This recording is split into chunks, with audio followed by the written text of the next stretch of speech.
everyone, welcome to Hey WALT. My name is Jayla and today we're talking about budgeting. Such a fun topic, I know. One of my favorite quotes is that a goal without a plan is nothing more than a wish. And that's exactly what a budget is. A budget is a plan for your finances. So before we can actually make a budget, there are two things you really need to know. The first one is how much money you're bringing in every month. What is your income? And then the second thing you need to know is your monthly expenses. Now, some of this can be pretty easy because they're expenses that you know are going to come out, whether they're debited directly out of your account or it's just a bill you're going to get every month. But then there's other expenses that vary, such as your grocery bill. What entertainment did you do this month? Did you go out? So things like that are a little bit harder to budget for each month. So before you just go down and create your budget, I suggest you start tracking your expenses each month. Here I have two notebooks. These are my tracking expenses for the last, almost 2 years. We're in June 2020. So this first one here, if you look, it says June 1st, 2018. And all these pages are filled up of me writing down my expenses. And now I'm up to date again. This is May 2020 and we're at June 2020. So I've been doing this consistently. However, I'm not perfect and I'm sure you're not either. So there may be chances where 1 month, I'm kind of slipping behind. I'm not tracking as well as I should, but it's very important to try to be consistent because this is letting you know what you're spending each month. So for say between June and August, I would spend somewhere between $80 and $120 on groceries. So when I made my first budget in September, I just took the average of those two, which was $100. So this is the main reason we're writing our expenses down. And so that way we can create these categories for our budget and have a good idea of what we're spending on average. So, and it helps. What I like to say often though, it's not very difficult to make a budget. What's difficult to do is stick to your budget, which is why you want to make your budget very realistic.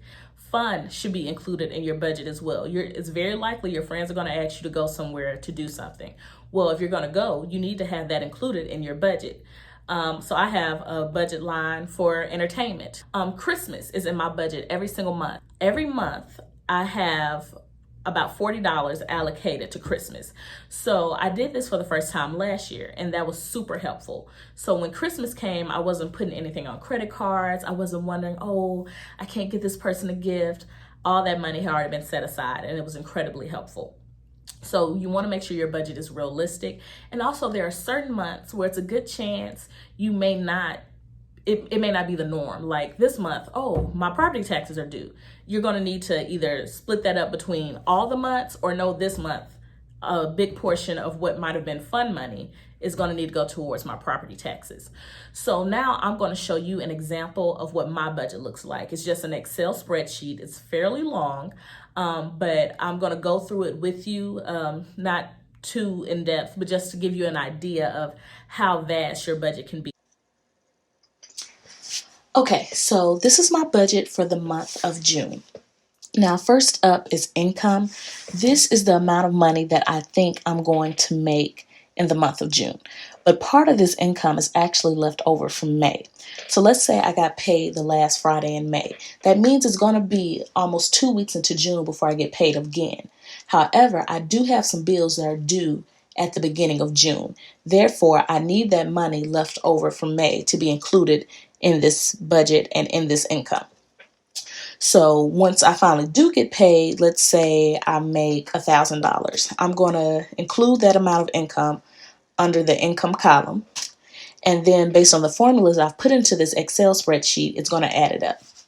So by the 11th, it'll say that I've made over $2,000 for the month, but I'm still short over $1,100. So that is the amount of money that I will need to make in the course of the month to achieve this $3,140 worth of income. So also to the left of that, you'll see the date, and it's 1 through 31. So every time I make money on a certain date, I'm going to put it in that row, or anytime I spend money on a certain date, I'm going to put it in the according row. So into the categories. I'm not going to go into full detail of every category. Some are self-explanatory, but the ones that aren't, I will give a little bit more detail to. So this tithes and giving, this is just money for church. All these are pretty normal. For credit card, I don't have a budgeted amount because I've paid off all my credit cards, but I still own credit cards, so I haven't fully deleted this column. A column that used to be here that no longer is for student loans. Now, I've paid off all my student loans and I do not plan to go back to school, so I was able to delete that column. However, if you have student loans, please be sure to keep that in your budget. A column that many people may have that I don't is rent. I don't have a category for rent because I still live with my parents. So instead, I have family contribution. So that's just a little bit of money I give them each month to say thank you. Some categories will kind of group a lot of different things like clothing, shoes, accessories. I put anything in that from a pair of jeans to a belt to a purse. Self-care for me personally is getting my hair done or my nails or say a facial. And for you, self-care may look completely different. So include whatever expenses in that category that you think is appropriate for you. Groceries and household items are pretty standard. For me, I have medical expenses. This is probably what I spend the least on every single month, if anything. But to say if I got a cold, then I would put the over-the-counter medicine expense under here. Or if I went to the dentist office, I would, the $15 copay, I would put that under there. Eating out is a category that I use always too often. As you can see, we're not even halfway through the month yet, and I've already spent half of this. So that means I'll be doing my best to bring my lunch for the rest of the week and month. Entertainment, going out, subscriptions. Subscriptions is a little tricky. That is something that people often forget about. You know how Apple takes your Apple Music out of your account automatically every month. Well, what if you've paid all your bills and you didn't put that amount within your budget? Now you've spent all your money. You're down to say your last $10, but then 1089 comes out, and now you have a insufficient fund fee. That's no fun. No fun. So please include that in your budget. This next category is vacation and travel. You're probably thinking, what type of vacation are you taking for just $150? But actually, I save a little bit of money every single month, even though I don't travel every month. So when I do travel, I will have a few $100s available for that trip. The next category is gifts, donations, miscellaneous. So this is for if it's someone's birthday, or if I donate to a charity, or if I want to give money to, say, the homeless. I already talked about the Christmas category.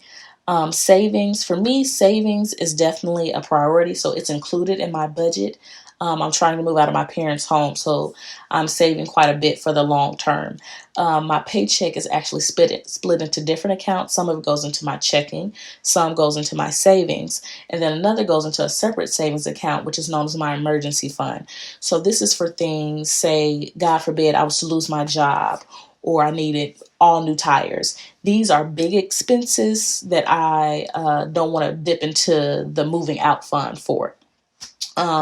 If you don't have an emergency fund, I definitely suggest you start one. I mean, we are in the middle of a pandemic, so this is a prime example of why savings is needed. So when I began, I opened the account with $500, and I've just slowly been adding to it. I would encourage you starting out to try to save 1 to 3 months worth of expenses. So if, God forbid, you couldn't work for a while, you have enough money to tide you over. My final category is incidentals and unexpected. This is for those incidents that aren't as big as, say, I need all new tires, but maybe I just got a flat and now I had to pay $20 to get patched up or to get the nail out.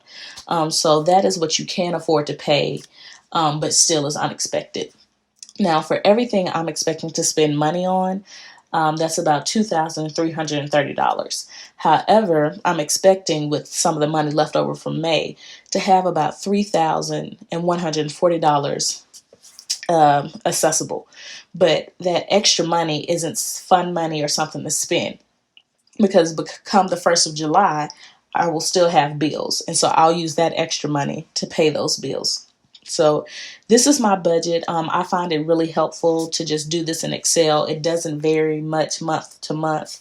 And I have the formula set up so as I put in an expense, it deducts it from the budgeted amount. As you can see from fuel, on June 6th, I spent $14.78 on fuel. So now it says I have $45.22 left. But if, say, I go on some crazy road trip somehow and I end up spending $50 on gas towards the end of the month, then it'll tell me that I'm $4.78 over budget.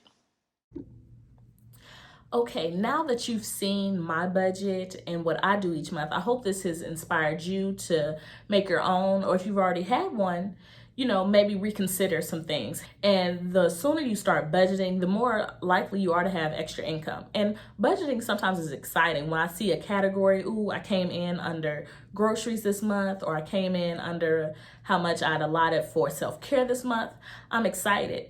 And personally, I keep track of what I'm doing each category each month. So, okay, we're in June. So far, I have an extra $20 allotted to self-care because I didn't use so much for those other months. So maybe in July, I can splurge. Instead of spending $60 on self-care, I can spend $80.